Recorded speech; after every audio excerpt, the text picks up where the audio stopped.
Can I give you assurance, Premier, that as you have appointed me in the province together with the National Commissioner, I'm here to deliver the service, and I'll make sure that we continue doing so, whether I'm doing it full-time in the province or I'm doing it partially from the national office.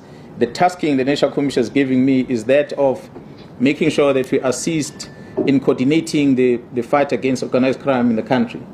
So KZN is also affected.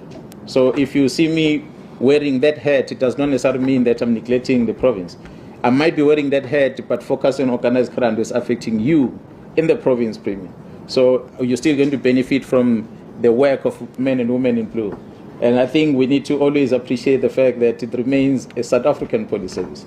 So we work the entire republic, anywhere where we are needed, we'll deliver the service. So on behalf of the community that are here, I've seen the representative CPF of the secretary of the CPF, and I want to give assurance, and thank you for being here, and give assurance that from men and women in blue, that will continue delivering the service in the province of KwaZulu-Natal.